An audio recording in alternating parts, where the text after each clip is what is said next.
Liewe luisteraars, ek groet u vanmôre weer eens in die naam van Jesus Christus, ons verlosser en ons saligmaker, die een wat vir ons aan die kruis, aan die vloekhout gesterf het vir ons sondes en vir ons sondes betaal het. En vanmôre praat ons oor Jesus se opstanding uit die dood. En ek wil vanmôre vir u sê, en u kan dit net bevestig, Jesus het opgestaan. Jesus het waarlik opgestaan.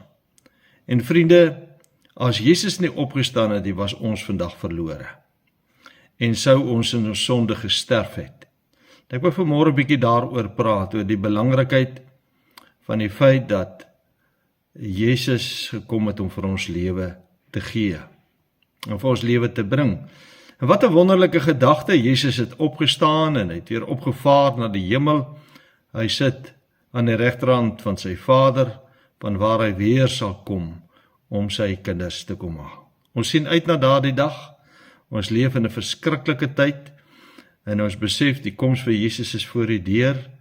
En ek wonder baie keer by myself, is hierdie nou die laaste Paasnaweek wat ons gaan vier voordat Jesus kom? Niemand sal weet nie. Kom ons maak onsself, berei onsself geestelik voor en sorg dat ons geestelik gereed is vir Jesus se koms. Ek lees vir u vanmôre 'n baie interessante gedeelte in Romeine 6 vanaf vers 4 tot 11. Paulus is aan die woord en hy skryf: Ons is dus saam met hom, verwysend na Christus, saam met hom begrawe deur die doop in die dood, sodat net soos Christus uit die dode opgewek is, deur die heerlikheid van die Vader, ons ook so in 'n nuwe lewe kan wandel. Want as ons met hom saamgegroei het, deur die gelykvormigheid aan sy dood, sal ons dit tog ook wees deur die aan sy opstanding. Aangesien ons dit weet, dat ons oue mens saam gekruisig is, sodat die liggaam van die sonde tot niet gemaak sou word, en ons nie meer die sonde sou doen nie. Want hy wat gesterf het, is geregverdig van die sonde. As ons dan saam met Christus gesterf het, glo ons dat ons ook saam met hom sal lewe. Omdat ons weet dat Christus, nadat hy opgewek is uit die dode, nie meer sterf nie. Die dood heers oor hom nie meer nie. Want die dood wat hy gesterf het, het hy vir die sonde eens en vir altyd gesterwe. Maar die lewe wat hy leef, leef hy vir God. So moet julle ook reken dat julle wel vir die sonde dood is, maar lewend is vir God in Christus Jesus, ons Here. Ons lees net tot sover saam met die woord van die Here. Kom ons bid net saam. Wonderlike Here Jesus, ons wil vanmôre vir u baie dankie sê dat ons Vrydag u kruisiging, u offer aan die kruis kon herdenk, en dat ons kan weet, Here Jesus, dat u vir ons sondes betaal het met u eie lewe en u eie kosbare bloed, om ons los te koop van die vloek van die sonde wat daarop ons rus. Maar Here Jesus, ons het tot nou toe in hierdie naweek heeltyd daaraan gedink, dat u hierdie tyd in die graf was. Maar u was nie dood nie, u het gelewe. U het neergedaal na die onderste dele van die aarde. U het aan almal daar in die doderyk gaan proklameer dat u die dood oorwin het, dat u die Satan aan die kruis oorwin het, en dat u alleen lewe kan gee, omdat u die Seun van God is en self God is. Vanmôre wil ons vra dat u vir ons sal leer uit u woord, wanneer ons praat oor dood en lewe. En dankie dat ons weet, dat net u alleen vir ons die lewe kan gee. U beloof dit vir ons in die woord. U sê, as iemand in my glo, met sy hele hart en ganse wese glo, dan sal hy lewe, al het hy ook gesterwe. Ons aanbid u daarvoor. Dankie Here Jesus dat ons weet u het opgestaan, u het waarlik opgestaan. Ons eer en aanbid u daarvoor in Jesus se naam. Amen. Ek gaan net weer aan u voorhou 3 verse uit ons geleesde gedeelte. Romeine 6 vers 5 en so ook vers 8 en 9. En vriende, dit gaan hier daaroor dat wanneer ons die Here se kinders is, dan moet ons getuig dat ons saam met Christus vir die sonde gesterf het. En dat ons saam met Christus uit die doodheid opgestaan het en die geestelike lewe ontvang het. Nou ek gaan 'n bietjie daarop fokus in die loop van die boodskap, maar kom ons lees Romeine 6 vers 5 en so ook 8 en 9. Vers 5 sê, want as ons met hom saamgegroei het deur die gelykvormigheid aan sy dood, sal ons dit ook wees deur die aan sy opstanding. Met ander woorde, as ons aan sy dood gelykvorm gewees het, dan sal ons ook gelykvormig wees aan die opstanding. En dan sê vers 8, as ons dan saam met Christus gesterf het, glo ons dat ons ook saam met hom sal lewe. Saam met Christus gesterwe, ons glo ons lewe saam met Christus. Omdat ons weet dat Christus, nadat hy opgewek is uit die dode, nie meer sterf nie. Nee, ek praat vanmôre met u oor die dood aan die een kant en die lewe aan die ander kant. Dood en lewe. Ons kan sê, dood bring lewe, want as Jesus nie gesterf het en hy die doodheid opgestaan het nie, het hy nie vir ons lewe gebring nie en vir ons lewe gegee nie. Vandag vier ons, soos ons reeds gesê het, en soos almal weet, die opstanding van Christus uit die dode. Ons kan sê, opstanding uit die graf. Toe Christus uit die graf uit opgestaan het, het hy gelewe. Nou ons as belydelike Christene fokus baie graag op Jesus se groot offer aan die kruis daar op Golgotha, waar hy natuurlik sy lewe vir die ganse mensdom van hierdie wêreld afgelê het as 'n versoening vir ons sondes. En dan klink dit soms asof Jesus se opstanding vir ons minder belangrik is as die kruisboodskap of as die kruisdood van Christus. Nou vriende, ons mag dit nooit so beskou dat die opstandingsboodskap van Jesus Christus minder belangriker as die kruisboodskap is nie. Want hierdie twee boodskappe loop saam. Die kruisiging van Jesus en ook sy opstanding uit die dood, want as Jesus nie uit die graf uit opgestaan het nie, dan het hy nooit die dood en die sonde vir jou en vir my oorwin nie. En dan was die evangelieboodskap van Jesus Christus sonder hoop. Die opstanding verseker aan ons dat God mag het oor die dood. God alleen het mag oor die dood en daarom kon hy sy seun uit die doodheid opwek. Ek het 'n bietjie nagelees wat ander Christene se opmerking oor die opstanding van Jesus Christus is.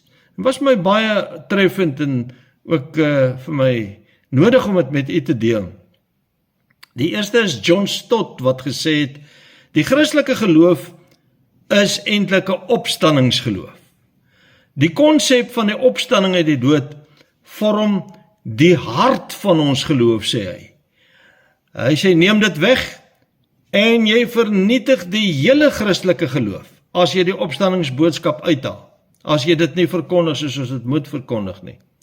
Ons sê graag die Christelike geloof is 'n boodskap van hoop, maar sonder die opstandingsboodskap van Christus sou dit geen boodskap van hoop vir mense inhou nie.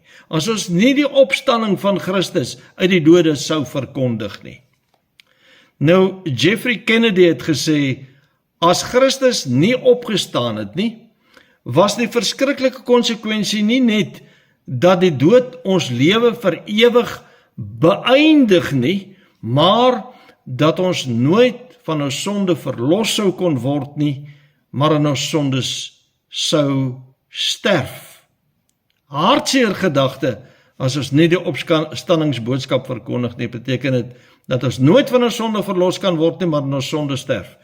John Ashwall het gesê, geloof in die opstanding van Jesus Christus is nie 'n naskrif tot die Christelike geloof nie, maar dit is die Christelike geloof. Geloof in die opstanding van Jesus Christus. Ons glo absoluut dat Jesus uit die doodheid opgestaan het, want as ons dit nie glo nie, dan kan ons nie daarin glo dat Jesus vir ons lewe en lewe in oorvloed en ook die ewige lewe gee nie. Ek hanteer vandag se boodskap met u onder die tema dood en lewe. En daarom is dit belangrik dat ons die konsep van dood sal verstaan, vriende. In die eerste plek praat die woord van 'n geestelike dood. 'n Geestelike dood is dit wat Adam en Eva ervaar die oomblik toe hulle in sonde geval het. En ook wanneer ons gebore word, ons word almal in sonde ontvang en gebore, maar dit beteken ook ons word geestelik doodgebore. Die tweede dood waarvan die skrif praat, is die fisiese dood. Dis om in die graf neergelê te word, stof is jy en tot stof sal jy terugkeer, en dit is die gevolge van die sondeval. Derdens praat die woord van 'n tweede of 'n ewige dood. En dis natuurlik die hel. Mense sterf eenmaal, hulle word in die graf neergelê, en wanneer hulle sonder Christus sterf en hulle is in die hel, dan ervaar hulle 'n tweede dood, 'n ewige dood, waar hulle nooit doodgaan nie, maar dit voel asof hulle elke oomblik gaan sterwe. Maar waar begin dit alles, vriende? Dit begin by Adam en Eva, wat hulle self en die ganse mensdom in sonde gedompel het, deur hulle ongehoorsaamheid aan God. Want Adam, as die hoof van die menslike geslag, en ook so sy vrou Eva, het in ongehoorsaamheid die hele mensdom in sonde gedompe. Ons vind God se opdrag aan Adam in Genesis 2 vers 15 tot 17, om nie van die vrugte van die boom van kennis van goed en kwaad te eet nie. 'n Opdrag waar die Here sê, julle mag nie daarvan eet nie. Eintlik het die Here dit heel eerstens vir Adam gesê, was my kosbaar in my voorbereiding, dat ek gesien het die Here het dit vir Adam gesê, toe was Eva nog nie eers daar nie. Nou luister mooi, daar staan geskryf in Genesis 2 vers 15 tot 17, toe die Here God die mens geneem, is nou Adam, en hom in die tuin van Eden gestel, om dit te bewerk en te bewaak. Vers 16 sê, en die Here God het aan die mens bevel gegee en gesê, van al die bome van die tuin mag jy vry eet, maar van die boom van die kennis van goed en kwaad, daarvan mag jy nie eet nie, want die dag as jy daarvan eet, sal jy sekerlik sterwe. Die Here het hier iets baie belangrik gesê, wat baie min mense verstaan. Jy sal sekerlik sterwe. En hy het gepraat van die geestelike dood en die fisiese dood. Nou in vers 17 spel God sy straf uit as iemand daarvan sou eet. God se opdrag was aan Adam spesifiek, want soos ek gesê het, op daardie stadium was hy alleen in die tuin van Eden. Hy het nog nie 'n vrou gehad nie, Eva was nog nie deel van sy lewe gewees nie. In Genesis 2 vers 18 lees ons, staan daar geskryf, ook het die Here God gesê, dit is nie goed dat die mens alleen is nie, ek sal vir hom 'n hulp maak wat by hom pas. So hier lees ons eers dat die Here die gedagte gekry het om vir hom 'n hulp te maak, vir hom 'n maat te maak wat by hom pas. Nou volgens Genesis 2 vers 19 en 20 het die Here natuurlik eers al die diere van die veld en al die voëls van die hemel gemaak, sodat Adam vir elke dier en vir elke voël 'n naam moes gee. Baie interessant, voordat Eva nog deel was van Adam se lewe. Daarna lees ons in Genesis 2 vers 21 en 22, toe die Here God 'n diepe slaap op die mens laat val. En terwyl hy slaap, het hy een van sy ribbebene geneem en die plek daarvan met vlees toegemaak. Nou wonder ek of die mans een minder ribbene het as die vrouens. Vers 22 sê, en die Here God bou die rib wat hy van die mens geneem het tot 'n vrou en bring haar na die mens. Vers 23 sê, toe sê die mens, dit is nou eindelik been van my gebeente en vlees van my vlees. Nou Adam wat hy praat, hy sê, sy sal mannen genoem word, want sy is uit die man geneem. Nou daar word nie van 'n manin gepraat nie, maar van 'n vrou. En dan lees ons in Genesis 3, hoe die slang, dit wil sê die Satan wat deur die slang gemanifesteer het, op die vrou gefokus het, om haar te verlei. Miskien het hy geweet dat die vrou meer vatbaar is, die man is dalk sterker en kan sterker standpunt inneem as die vrou, en die Satan het dit dalk reeds agtergekom. Hy het haar heel eerste gekonfronteer met die vraag. Baie interessant, is dit ook so dat God gesê het, julle mag nie eet van al die bome van die tuin nie? Hoor hoe vra hy die vraag, is dit so, dat die Here gesê het, julle mag nie van al die vrugte en van al die bome in die tuin eet nie, in Genesis 3 vers 1.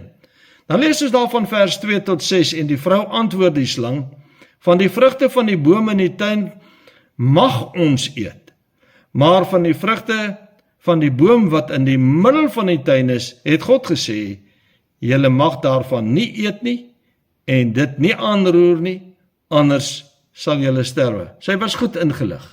Eva het presies geweet, al was sy op daardie stadium nog nie in die tuin van Eden nie, het sy presies geweet, hulle mag nie van daardie boom se vrugte eet nie. Adam het vir haar gaan wys en gesê, Here het gesê, van daardie boom se vrugte mag ons nie eet nie, as ons daarvan eet, sal ons sekerlik sterwe, en sy sê ook so vir die slang. En dan lees ek van vers 4 af, toe sê die slang vir die vrou, julle sal gewis nie sterwe nie. Nou miskien het hy geweet, hy verdraai die waarheid so subtiel, maar hy het nog steeds gelieg. Hy verdraai dit so, dat dit geweldig geloofwaardig klink, hy sê, julle sal gewis nie sterwe nie, want hulle het nie op daardie oomblik fisies gesterf nie, en tog het hulle, want die verouderingsproses het onmiddellik daar ingetree. Vers 5, maar God weet dat as julle daarvan eet, en nou kom kwalifiseer hy, julle oë sal oopgaan, sodat julle soos God sal wees, deur goed en kwaad te ken. Toe sien die vrou dat die boom goed was om van te eet, sy verleiding was natuurlik baie subtiel, en dat hy 'n lus was vir die oë, ja, 'n boom wat 'n mens kan begeer, om verstand te verkry, en sy neem van sy vrugte, en eet, en 'n mens kry die gedagte, dat Adam nie spesifiek op daardie stadium by haar was nie, sy eet, staan daar, en gee ook aan haar man by haar, en hy het geëet, en dadelik ervaar hulle sonde, dadelik ervaar hulle die geestelike dood, sonder dat hulle besef het wat dit inhou. Vers 7, toe gaan albei se oë oop, en hulle word gewaar dat hulle naak is, en hulle het vye blare aan mekaar gewerk, en vir hulle skorte gemaak. Dadelik ervaar hulle, dat hulle naak is, en dit is 'n teken daarvan, dat hulle in daardie oomblik in sonde geval het, en geestelik gesterf het. En deur die daad van ongehoorsaamheid aan God, dompel Adam eerstens hulle self in sonde, as ook die menslike geslag na hulle, die ganse menslike geslag. Want die sondeval het teweeggebring dat almal wat na Adam en Eva gebore is, ook hulle eie kinders in sonde gebore word, baie duidelik.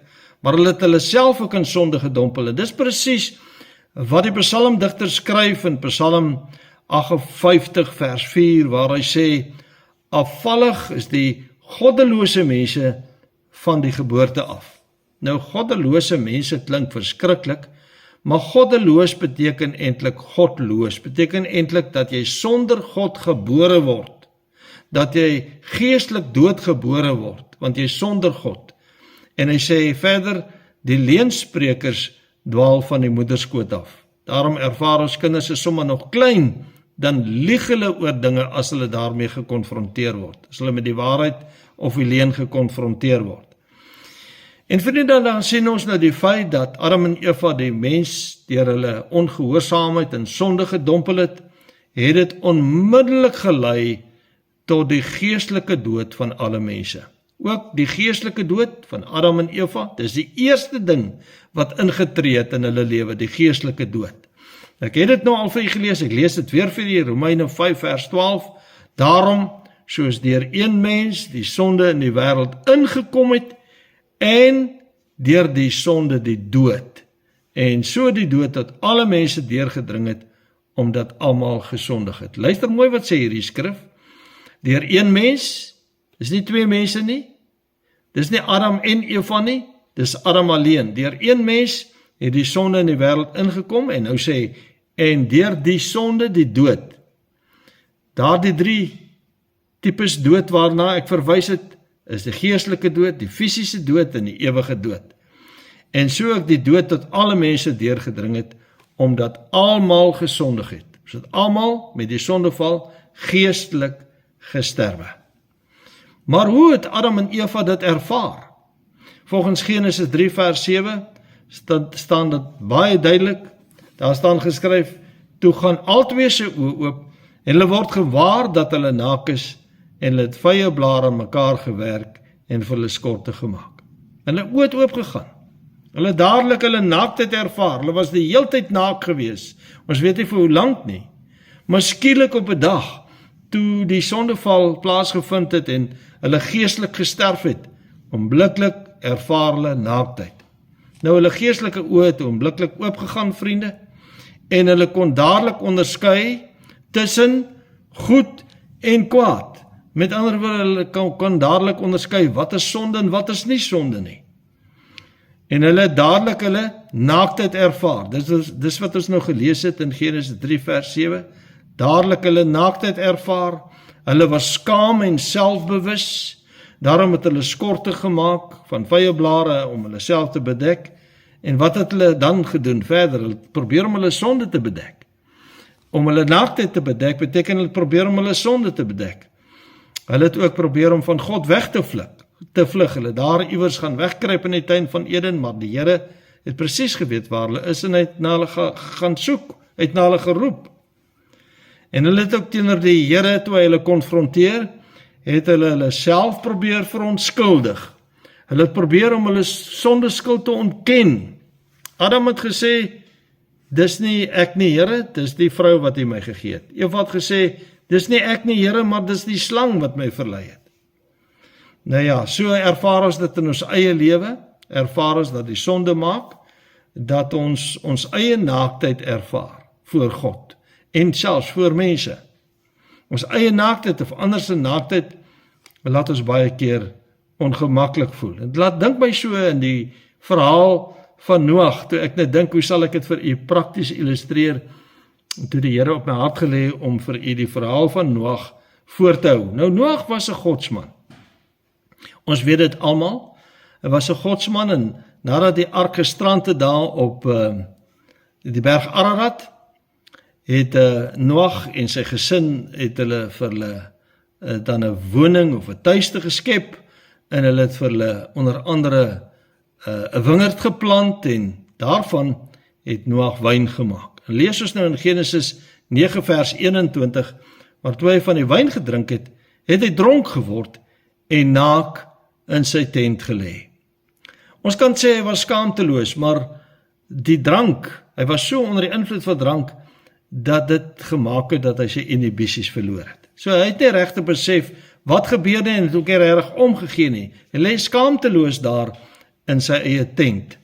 En dan vers 22 sê, en Gam, dis nou die tweede oudste seun, die vader van Kanaan, het sy vader se naaktheid gesien en dit aan sy twee broers daar buite te kenne gegee. Dis nou die tweede oudste seun, Gam, wat sy vader daar in die tent sien lê, poelnakend, en hy het vir sy twee broers gaan vertel van sy vader wat hy daar gesien het. So, ons kry die gedagte dat hy 'n bespotting van Noag gemaak het, van sy vader Noag gemaak het.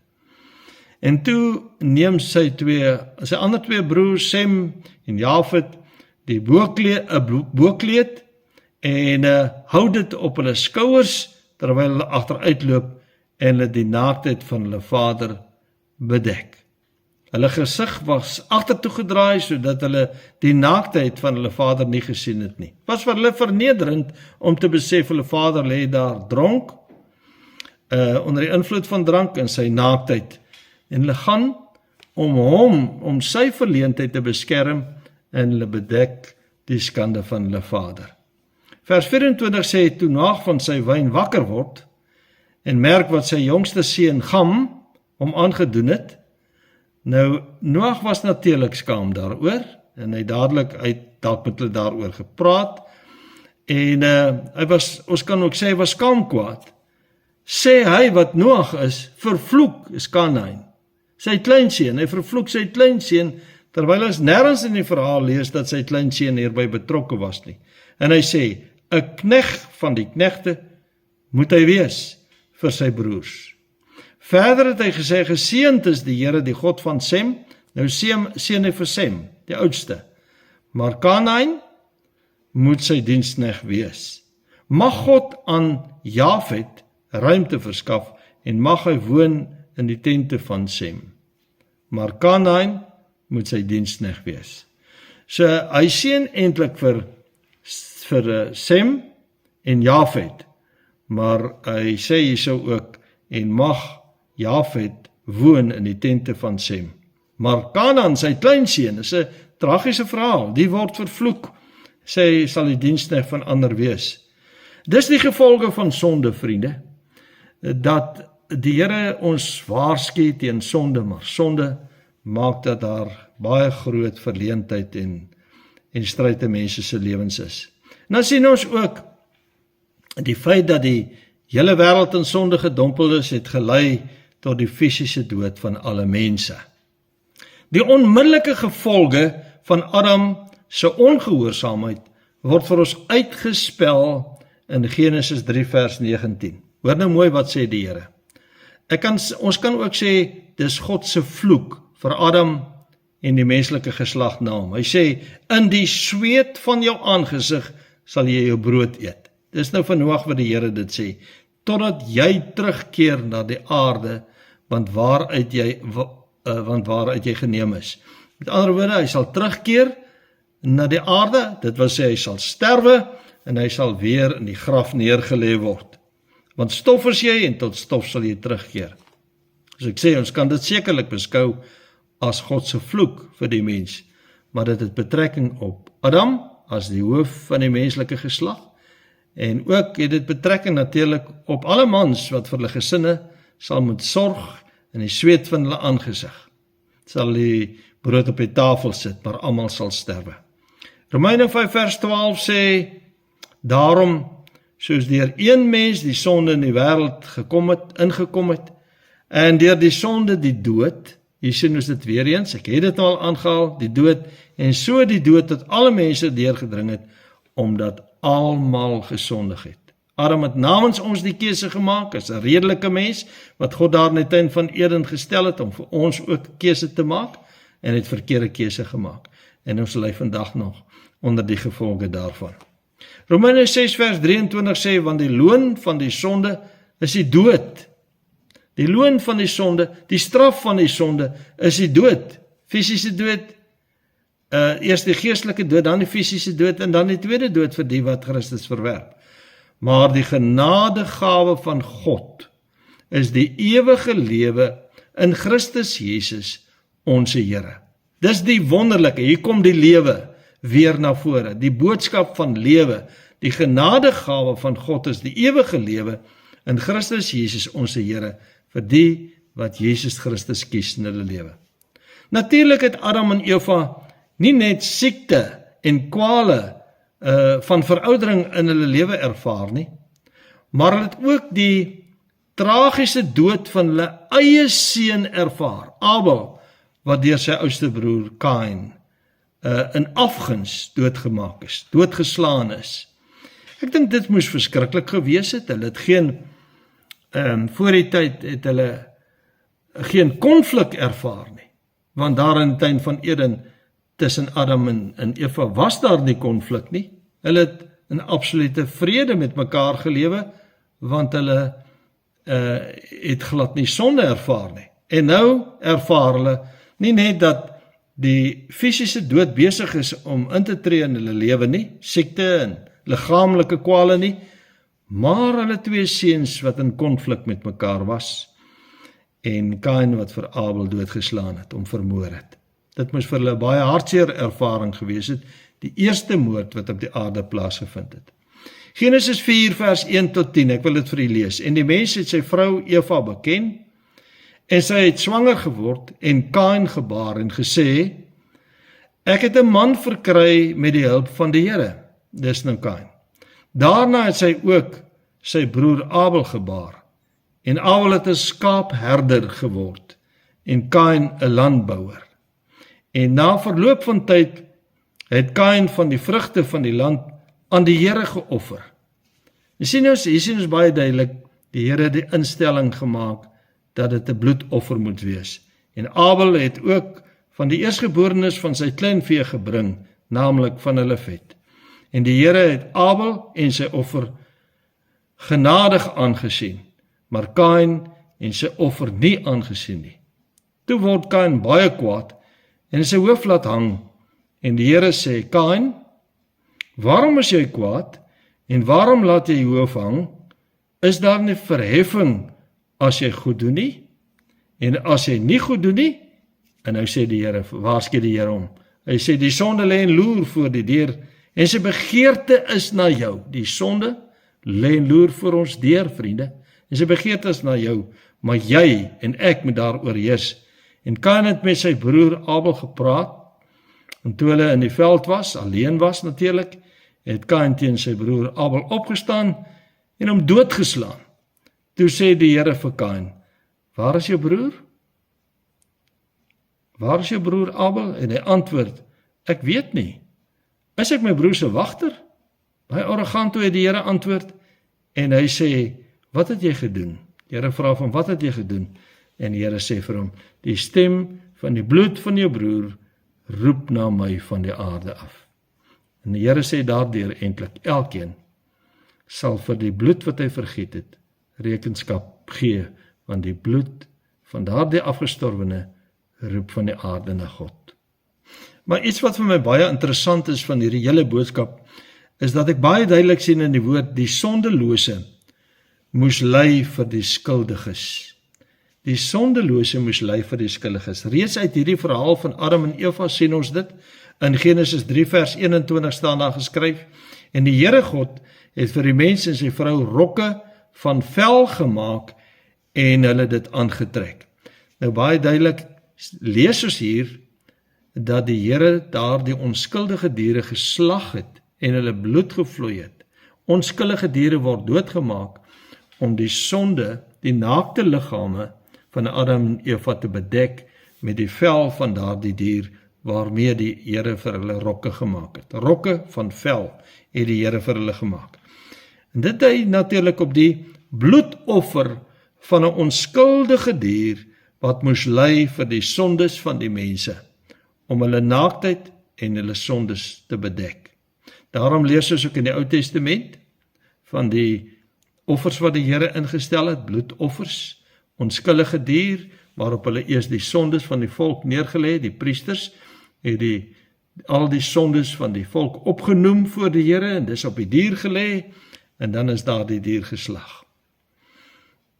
En so sien ons, in hierdie geval, dui dit baie duidelik op die sondes van Adam en Eva, wat ook op daardie onskuldige dier oorgekom het. Dit was reeds 'n duidelike heenwysing na Jesus se kruisiging as die onskuldige offerlam wat moes ly ter wille van die sondes van die mensdom.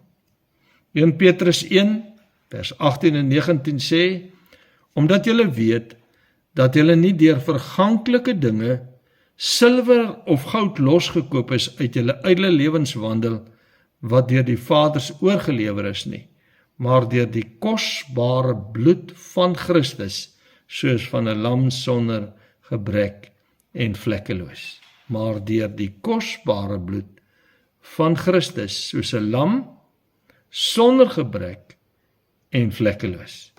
Dit bring ons dan by Christus, wat homself verneder het deur gehoorsaam te word tot die dood van die kruis. Dis die enigste opsie wat Christus gehad het, om homself te verneder deur die gehoorsaamheid, anders as Adam. Adam was ongehoorsaam, Christus was gehoorsaam tot die dood van die kruis. Filippense 2 vers 7 en 8 sê, maar hy het homself ontledig deur die gestalte van 'n diensknegt aan te neem. Bly vir my een van die mooiste skrifte wat gaan oor Christus se offer vir ons. Maar hy het homself ontledig deur die gestalte van 'n diensknegt aan te neem en aan die mense gelyk te word. Diensknegt. Daarom sê Jesus, ek het gekom om te dien en nie gedien te word nie. En in gedaante gevind as 'n mens, het hy homself verneder deur gehoorsaam te word tot die dood toe.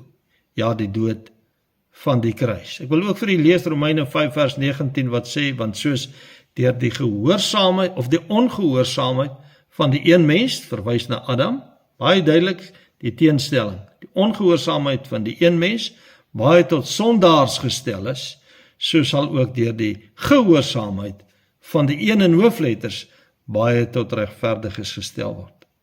Daar was net een, en dit was die sondelose lam van God, die seun van God. 2 Korintiërs 5 vers 21, want hy het hom wat geen sonde geken het nie, sonde vir ons gemaak, sodat ons kan word geregtigheid van God in hom. Nou vriende, Christus het die sondebeker gedrink, waar almal se sondes ingeskink was, die vuilste, lelikste, vieslikste sondes denkbaar. En hy wat geen sonde geken het, is sonde vir ons gemaak, sê die woord. En hy moes al die sondes van die mense op hom neem. Jesus moes vir ons sondes betaal, aan die kruis, daar op Golgotha, as die lam van God, wat al ons sondes op hom moes neem, en vir ons sondes moes betaal. Daarom het Johannes die doper by geleentheid, toe die Here Jesus na hom toe aangestap gekom het hy in die rigting van die Here Jesus gewys, en hy het vir sy volgelinge gesê, daar is die lam van God, wat die sondes van die wêreld wegneem.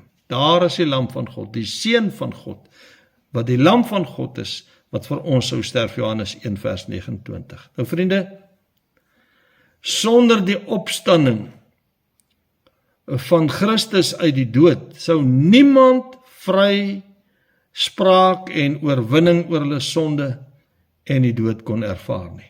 Niemand sou vryspraak van hulle sondes kon ervaar nie. Niemand sou met God versoen kon word nie. Niemand sou oorwinning oor sondes kon ontvang as Christus nie vir ons uit die doodheid opgestaan het en aan ons die lewe gebring het nie. En daarom het Jesus se opstanding en oorwinning so 'n belangrike rol gespeel, en speel dit so 'n belangrike rol. Dit het gelei heel eerstens tot die geestelike lewe en die herstel van die mens. Christus moes uit die doodheid opstaan, sodat ons wat geestelik dood was, geestelike lewe kan ontvang, dat ons geestelik herstel kan word.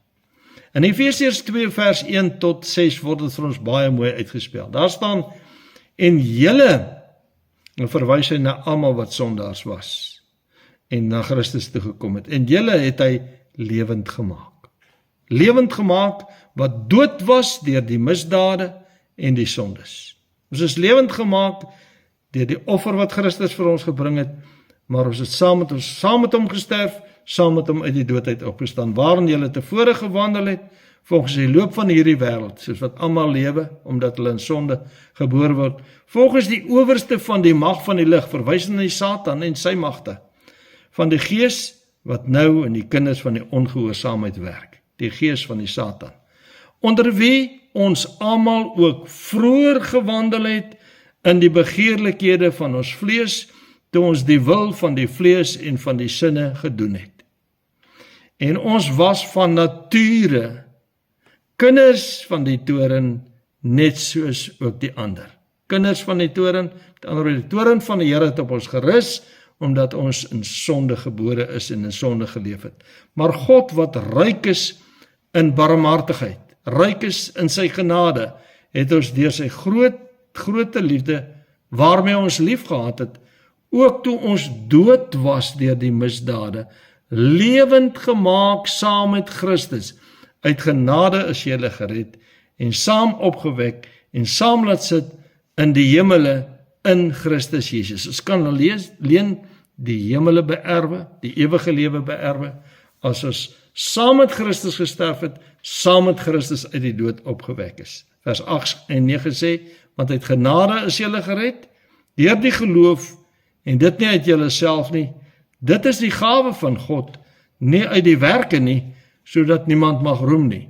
Ons kan nie uit werke gered word nie, maar in die geloof, ware geloof in Jesus Christus, en waar ons kan sê, ons het saam met Christus vir ons sondes gesterf, en ons het uit die geestelike doodheid opgestaan saam met Christus, en ons die lewe ontvang. Ek lees ook vir Filippense 2 vers 7 en 8 wat sê, maar hy het homself ontledig, deur die gestalte van 'n diensknegt aan te neem, en aan die mense gelyk geword, en in die gedaante gevind as 'n mens het hy homself verneder deur gehoorsaam te word tot die dood, die dood van die kruis. En dan wil ek vir u lees weer eens Romeine 6 vers 5 en 8 en 9 wat ons in die begin gelees het, want as ons met hom saam gegroei het deur die gelykvormigheid aan sy dood, sal ons dit tog ook wees deur die aan sy opstanding. Saam met hom gelykvorm geword deur sy dood, so ons het ook gesterf vir ons sondes. Christus het vir die wêreld se sondes gesterf, maar ons het saam met Christus gesterf. Ons het gesê, ons ly ook vir ons eie sondes, saam met hom gesterf, saam met hom opgestaan uit die dood. En dan sê vers 8, as ons dan saam met Christus gesterf het, glo ons dat ons ook saam met hom sal lewe, omdat ons weet dat Christus, nadat hy opgewek is uit die dode, nie meer sterf nie. Vriende, Jesus se opstanding het in die laaste plek ook gelei tot die ewige lewe vir die mens. As dit nie was dat Jesus uit die doodheid opgestaan het nie, dan kon ons nie van ons sondes verlos word nie. Ons kon ook nie die ewige lewe ontvang nie. Baie duidelik volgens die woord van die Here. Daarom is die opstandingsboodskap so belangrik. Is 'n boodskap van hoop. Ek is verlos van my sonde. Ek het saam met Christus gesterwe, maar ek is vry van my sonde. Die Here het my vergewe, hy het my versoen met sy Vader, en nou ontvang ek ook die ewige lewe. Johannes 11 vers 21 en verder sê Jesus, daar waar hy gegaan het om vir Lazarus in die graf te vind, waar hy al reeds 4 dae gelê het, en Jesus het, dink ek, met 'n rede nie dadelik gegaan nie. En dan lees ons daar in Johannes 11, die woorde van Jesus vanaf vers 21, en Martha sê vir Jesus toe hy daar kom, Here, as hy hier gewees het, sou my broer nie gesterf het nie. Maar selfs nou weet ek dat alles wat u van God vra, God u sal gee. Dit het my in my voorbereiding aan die hart gegryp. Ek weet, alles wat u vir die Vader vra, sal hy vir u gee, want hy is die Seun van God. Jesus sê vir haar, jou broer sal opstaan. Baie interessant hoe Jesus sê, Martha antwoord hom, ek weet dat hy sal opstaan in die opstanding in die laaste dag. So sy het in die opstanding geglo nog voordat Jesus opgestaan het. Jesus sê vir haar, ek is die opstanding en die lewe. Wie in my glo, sal lewe, al het hy ook gesterwe. Wie in my glo, sal lewe, al het hy ook gesterwe, sê die Here Jesus. En elkeen wat lewe en in my glo, sal nooit sterf tot in ewigheid nie. Glo jy dit, vra hy vir Martha? En sy antwoord hom, ja, Here, ek glo dat u die Christus is, die Seun van God, wat in die wêreld sou kom. Ek glo dit. Ek glo dat u vir my die ewige lewe sal gee, as ek net in u glo. Ek sal nooit sterwe nie, ek sal tot aan alle ewigheid lewe. Nou vriende, ek wil vanmôre vir u vra, glo jy dit? Die Here Jesus het ons vanmôre kom leer, dat ons almal gesterf het, deur die toedoen van Adam, as die hoof van die menslike geslag, het ons geestelik gesterwe, en moet ons ook fisies sterwe, as die Here Jesus vertoef om ons te kom haal. Maar, daar is hoop. Die opstandingsboodskap van Jesus Christus is 'n boodskap van hoop. Vandag herdenk ons sy opstanding, 'n boodskap van hoop, waar hy gesê het, ek is die opstanding en die lewe. Wie in my glo, sal lewe, al het hy ook gesterwe. Glo jy dit? Glo jy dit? Glo in Jesus, vertrou in hom. Maak seker dat u saam met Christus gesterf het vir die sonde, en dat u saam met hom opgestaan het, en dat die ewige lewe op u wag, omdat u in Christus die geestelike lewe ontvang het en die ewige lewe. Mag die Here genade gee, wat 'n wonderlike boodskap, 'n boodskap van hoop. Seën vir die dag, kom ons bid saam. Here, ons wil vir u baie dankie sê vir u woord. Here Jesus, dankie vir hierdie boodskap van opstanding. Hy het vir ons sondes gesterf, maar hy het opgestaan uit die dood, om in ons geestelike lewe te gee, waar ons weergebore kan word. Dis wat die geestelike lewe beteken. Wanneer die Heilige Gees na harte kom, word ons weergebore, ons word nuut gebore, ons ontvang geestelike lewe, maar ons ontvang ook die ewige lewe. Wanneer ons geloof in Christus gestel het, op hom glo en vertrou, vir 'n ewige lewe, die lewe hierna, dan gee U vir ons die ewige lewe. Ons sal lewe, en ons sal sterwe, en ons sal nooit fisies doodgaan, maar nie geestelik sterwe nie. Ons eer en aanbid U daarvoor, in Jesus se naam. Amen. My vriende, nou ja, ek wil vir U baie dankie sê dat U na die woord geluister het. Mag die Here vir U seën in hierdie dag, en ook in die week wat voorlê. Oordink sy woord. Totsiens.